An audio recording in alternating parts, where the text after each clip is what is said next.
And we're live.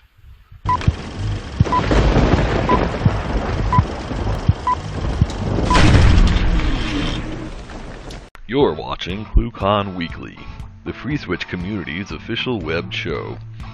Tune in every week for updates in the FreeSWITCH project, interesting presentations, and interact with members of the FreeSWITCH community.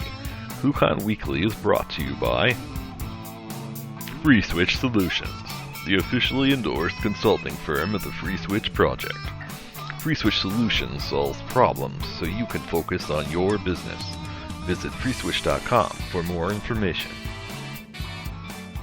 The ClueCon WebRTC and Telephony Developers Conference. ClueCon is held every August in the Windy City, Chicago, Illinois. Meet the developers of all your favorite open source telephony projects, make the connections you need to meet your business goals, and see the latest and greatest technology in WebRTC and telephony. Visit ClueCon.com for more details.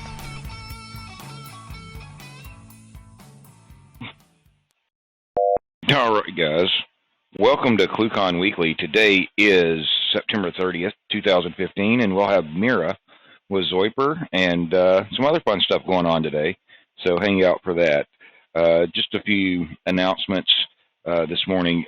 Recently, due to the PCI compliance people, we have seriously cranked down the restrictions as far as HTTPS and TLS that we can use with the FreeSWITCH websites.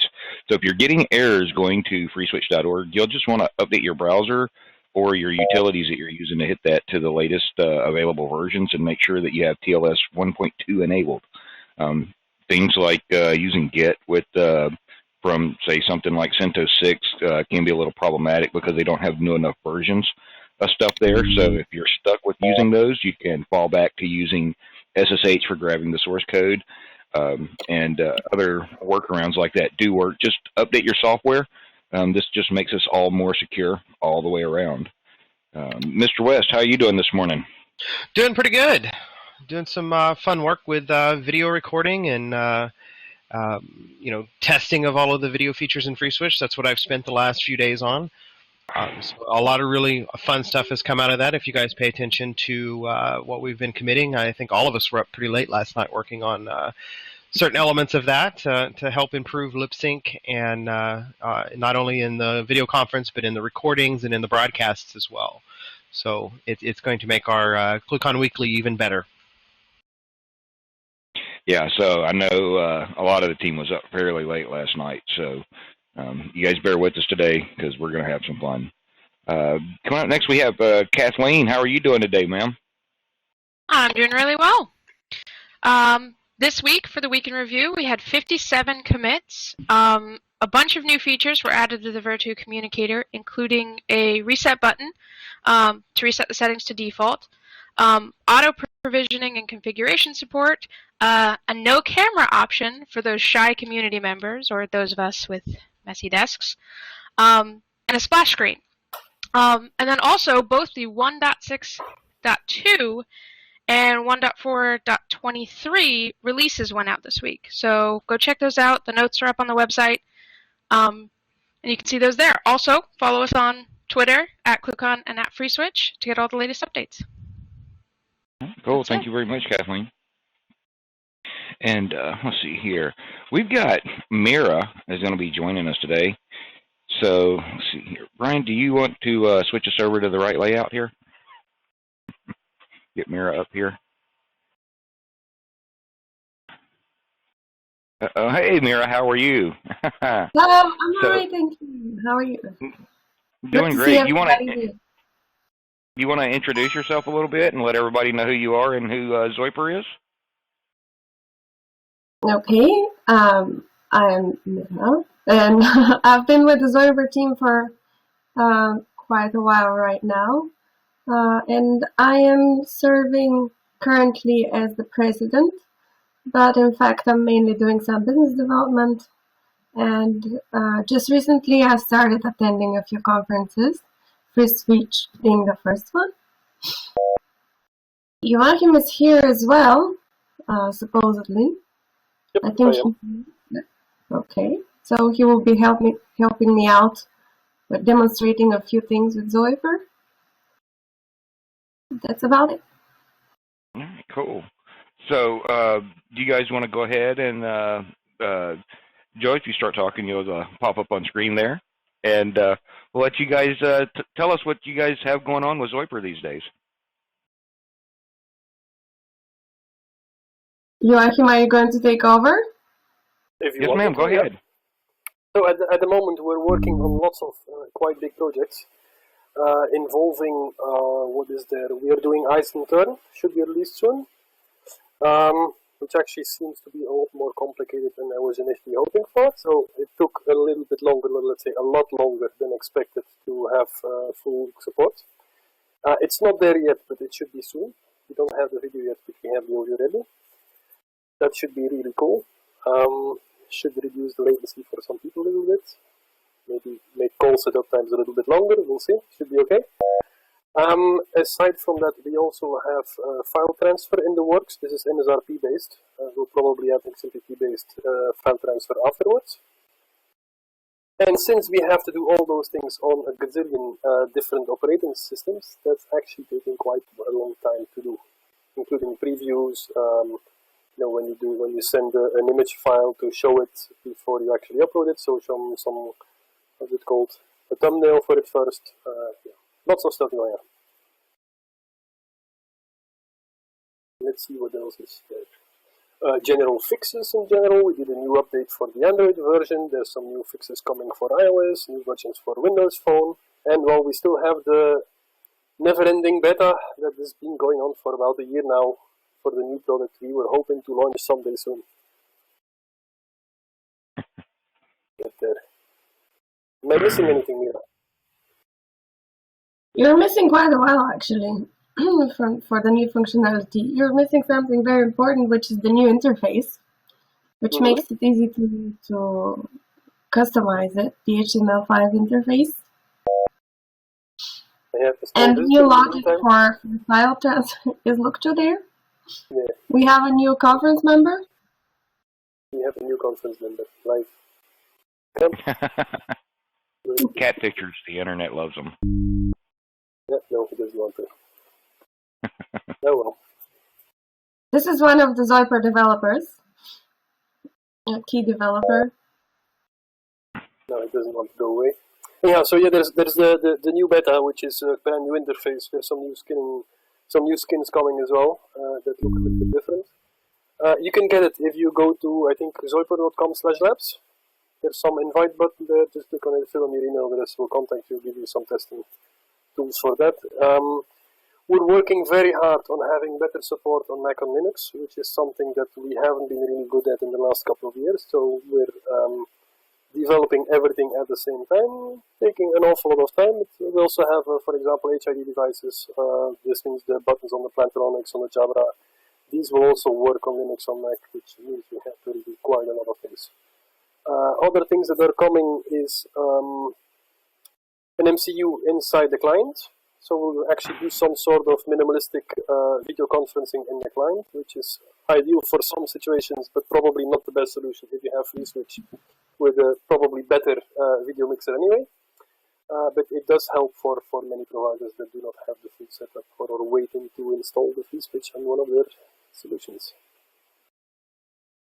We also have a WebRTC version. We also we have a WebRTC version that is probably available on, let's see, zw.zoiper.com if you feel like having a look. It's not completely there yet, but yeah, it will give you a good idea of what the new Zoiper is like. If you don't want to download the beta, you can just have a look at this thing. It runs in the browser, and it's exactly the same interface as the rest. Now, there might be some parts that are not working on the browser that are working in the normal standalone versions.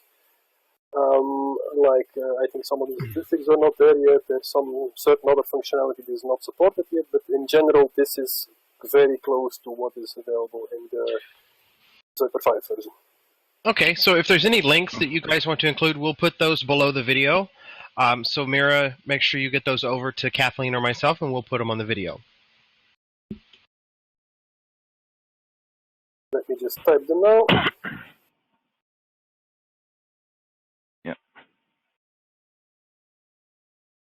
All right, cool. So there's a question that came in for you guys on IRC, and it's about Zoiper for Android. And someone asked, can we save the SIP debug logs on the device? I think if you use the debug version of Zoiper, I think there is a button to enable them. On the normal version, I don't think there is one.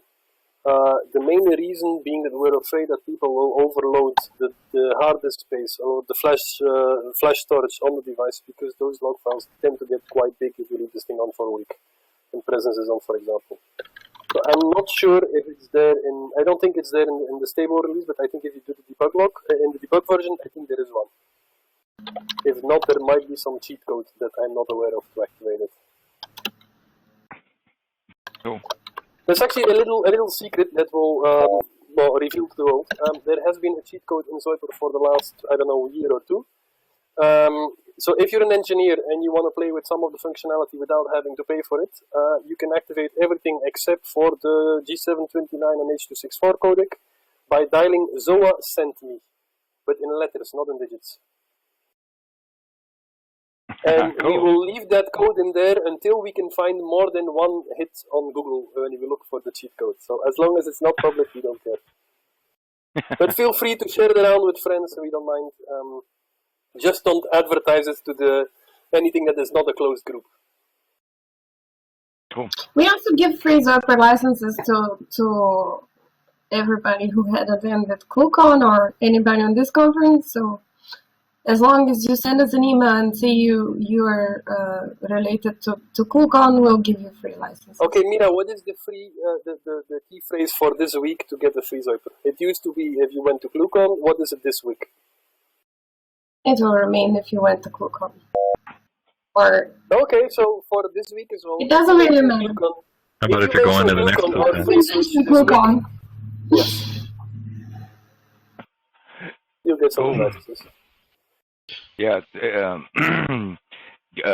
Yeah. Well, I have to let everybody know that went to ClueCon. So that's really cool. Thanks, guys, for making that license available for everybody. Now, as far as the debug versions, those are available for all the different platforms, so we can test on, say, like iPhone or Windows or Windows Phone or whatever. No, I don't think so. I think the log files are only available in the Zoiper beta for Android. I don't think on the other versions. We have something internally, obviously, where there is a log file, but it's not publicly available. There is a little problem there as well. It is that Apple is being a little bit difficult if you have something that has some file sharing option enabled. So we have to see what to do there as well. So we can't really just put a cheat code in it because they will reject the application. And to open it up for everybody, I'm worried that we'll end up using gigabytes and gigabytes of storage. Or we have to make the logging a lot more intelligent, which will take some time as well. So at this time, no, there is no such option. Yeah. Except for the Android version. Right. That makes sense. So, which leads me to another question for you. With and either one of you guys, please answer this. What writing a platform, writing an application for so many different mobile platforms and everything else. What kind of issues or challenges have you guys had to address there that have been interesting or fun? It's complete insanity. It's not normal at all. Every time there is a new release, even just iOS 9, we tested in advance. Still, there is some weird stuff popping up. It shouldn't happen. I don't know. It just behaves differently. Like I remember we bought 2 iPhones in the same shop at the same moment, and on one of them we had the ringing tone, and on the other one we didn't. And actually, Mira was having one of those phones, so she told me it didn't work. I told her it does work. You're crazy. She said, no, it doesn't work. Yes, it does work. Look, it works on my phone. It works perfectly fine. It works on the other 10 iPhones we have in the office. It's your fault. It's your problem. But no, she was right. The issue was in the code. So we actually had to have... there are some parts in the codes where it says, like, okay, if you're going to go to background, change the microphone now, change the speaker now. When you're about to go to background, do it again. When you are in background, do it again, and depending on the phone model and the chipset, it will catch one of those. So it has lots of weird things. So we have some strange things happening in iOS at times where it's more of a different device thing, or there's lots of, on iOS for example, there's some hidden behavior, like how is it happening. There is some trickery to work in background on UDP, but it tends to change a lot. So then you have different side effects. It's not really supported, so you can't really ask them about, hey, how should we do this or that, because they don't want you to do that. But okay, so that involves a lot of testing. Other things, especially on mobile, on Android, for example, they have way too many resolutions. So if you have a different, and way too many devices, I think we're installed on 6,000 or 7,000 different devices. So on Android, it was really difficult to get the sound to work well. There are some I think it's side effects from them using Java, and so it's relatively easy to make something that sounds quite good on some devices, but then whatever approach you take, it will kind of like fail on like 10-15% of the devices where you'll have poor quality. So yeah, you might have to optimize for one device, and then you'll notice that it doesn't work on another device anymore. So in the end, I think at the moment we have 90 devices, 90 different phones. We just got an iPhone flown in from Germany. It landed 2 days ago in the evening. So we always try, especially for the iPhones, to have the latest thing just in case something happens, because there is nothing worse than somebody telling you, oh, you know, on this on the iPhone I bought yesterday, there's something weird happening, but we cannot get the iPhone. We're on a priority list for Apple in Bulgaria, but there is no release of an iPhone for Apple Bulgaria for several months after the official release in the States or in Germany. So we tend to buy on the black market for double the price, or have somebody in another country go queue up for us, send it to us with courier. It's a little difficult. So the mobile is difficult because it's on a lot of different platforms. We actually have the same source tree for at least the library for all the core functionality. Everything aside from the GUI is the same. So it is ported to the different operating systems. And once you port it to 5, adding a 6th one is not that hard anymore. But still, it takes an awful lot of time. And we have more issues with, for example, moving from Windows Phone 8 to 8.1. They redid everything. 7.5 to 8 was just the same thing. They just changed all the APIs, changed absolutely everything, but we never support the 7.5. Now we have Windows Phone 10. Again, there are major differences. We have to redo a lot. The older versions actually tend to work on the new one, but there's some new stuff you can't do. And backwards compatibility is kind of difficult as well. In our case, for Android, now we still support Android 2.2 and above. That means we actually have to backport all the stuff, use compatibility libraries to make this thing work. So it is quite a lot of work. It's insanity on the mobile platforms. I think most of the applications, not necessarily VoIP applications, but applications in general, I don't think most of those people can make any money. It's a lot of work. It goes very fast. You have to test a lot, and there's an awful lot of applications. Are you finding that you expend a lot of resources in your testing on the various platforms? Yes, we do spend a lot of resources on the mobile. Just because there's lots of weird behavior that we notice, that somebody tells us about. It is particularly difficult to do something on iPhone because we have millions of users in general in all the different operating systems. So if we release an update of the software, and something is wrong, like when we introduced support for IPv6, we ended up causing major issues for one German provider that had lots of users using us, and they had some weird setup with the DNSSRV with IPv6 and IPv4 mixed. That didn't work well with us, but the issue is there once you release it to Apple. You might have 1,000 people testing it, but unless you have a significant amount of people testing it for that specific provider with that specific access point with that specific thing, you will not notice. Then you will have a 10-day waiting time for review for Apple, for example. Then the application is live. You don't really know when it's going to go live. And then, you might get bad complaints on the App Store. You can't even react to them. So So you can only hope for people to actually send you an email, gather a few of them, see if they can do some tests for you. And then if you issue a release, okay, you could go for emergency release with Apple, but it's a bit hard to get it. Sorry. It's a bit hard sometimes to get this emergency release, and even then it will still take several days to be completed. So in the meantime, people are furious, so it's not a good thing. So your testing is very important. But there is always some unexpected things. You can't test for some weird scenario where there's in one country with one operator that has a slightly different setup. It's really difficult. But we do get a lot of feedback from our own end users, and they all come up with different setups on different devices. So we do spend a lot of time on testing, especially as a result from support itself. So we do spend quite a large resource on testing itself. Yeah, and so as Mira said, we also have a lot of people testing the applications for us. And unfortunately, on Apple, you're not allowed to release a beta version, so it makes it really difficult. You have a test group, but okay, all these people have to manually install the application. It's a bit troublesome, and it's only, I think, 100 people anyway. So it is really difficult. On Android, we do a stage rollout now. Like I think the new version at the moment has maybe 30% of the people get it. So, yeah, this helps because we can just try it with, I don't know, 100,000 people and then add another 100,000 people. At least we don't piss off 1 million people at the same time. Because things do go wrong. They definitely go wrong sometimes. Yeah, I can feel your pain on. I can feel your pain on that one. That's something we struggle with as well. Is the testing element of FreeSWITCH, and there's just so many scenarios and so many ways things can interact in unplanned and unexpected ways.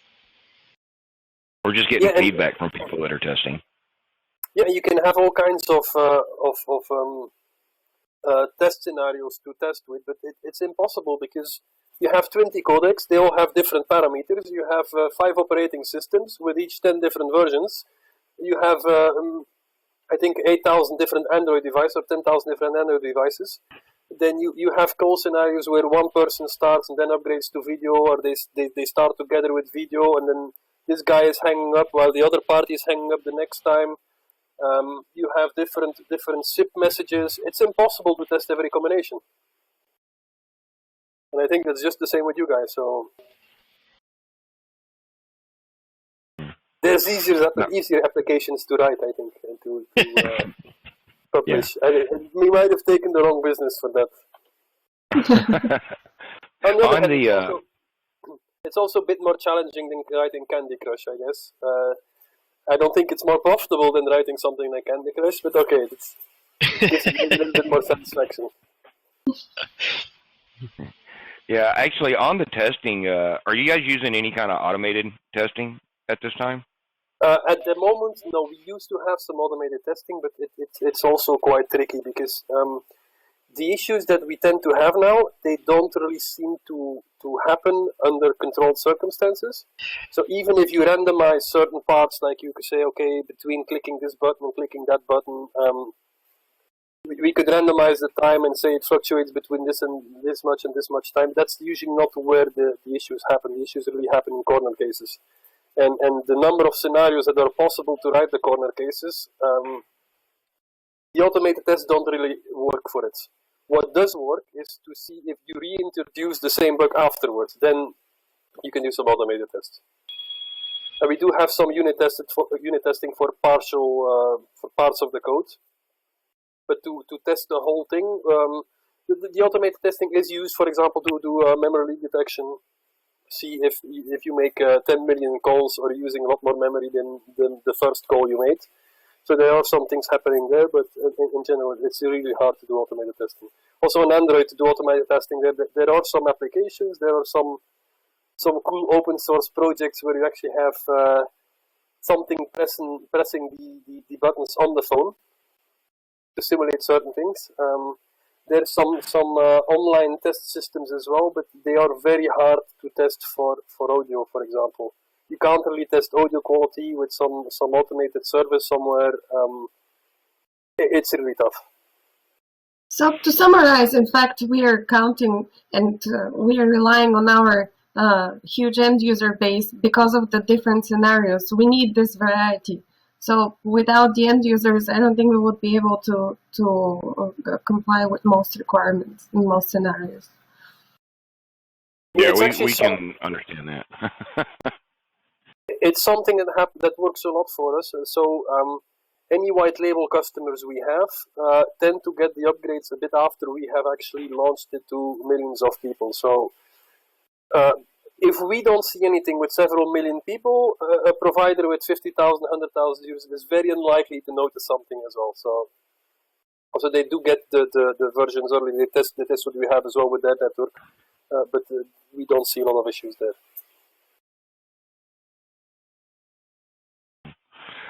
So somebody just asked another question in IRC about the recordings. Now, when you're doing a recording in Zoiper, is that stored in MP3 or WAV? It is stored in WAV.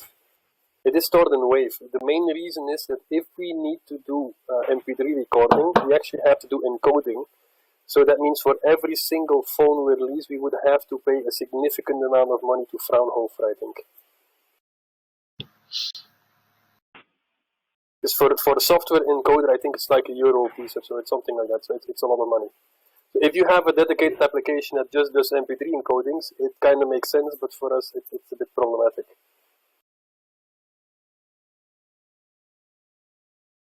The other formats we would probably do. I think we might save native on some, and on other phones we save as WAV file. It depends a bit. We also have some things to like split the recording, have the one party on the left, the other party on the right side. There's some trickery we do, but the format is not MP3. We should add a possibility for an external encoder to avoid the licensing issue. We can't risk adding it there without having any patent licensing. And I don't know exactly how much the setup fee is, but it could be significant. Right. Yeah, those patent licenses are fun. All right, so I'm going to open up the floor here a little bit. We've got several people here. Does anybody have any questions for Mira or for Joa? I do. Are we going to see either both of you or one of you at ClueCon next year? Hopefully both of us. Yeah, hopefully both of us. My leg starts to be a bit better, so I'm actually going to Chicago next week. We'll see how that goes. So, and then we'll see when I have the follow-up surgery and see how the leg is then. But yeah, I do hope to come there.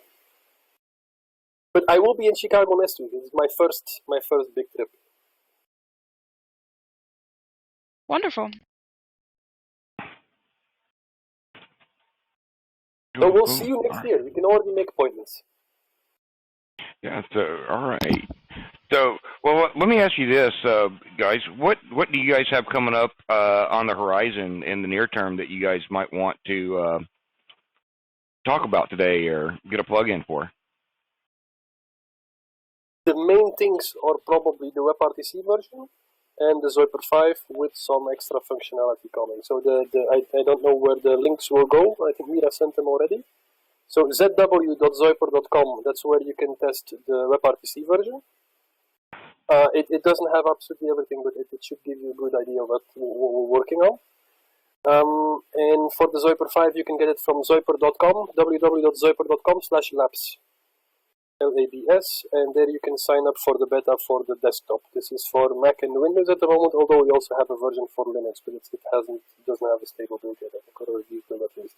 But that's also coming. Functionality looks identical. Or you can also send an email to, I think it was ClueCon 15, so it's ClueCon15@zoiper.com to obtain free licenses from us.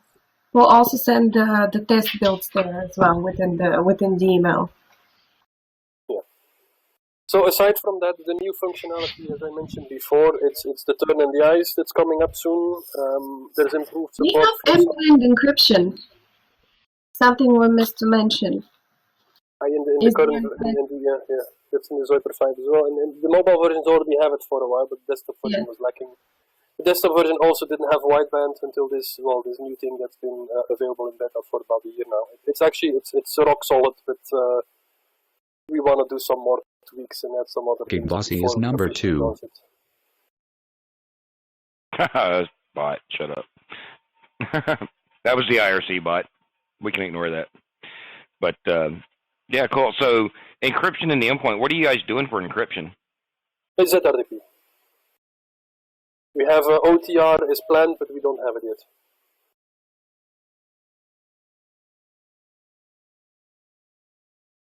Ooh. All right. Anybody else have any questions for these guys?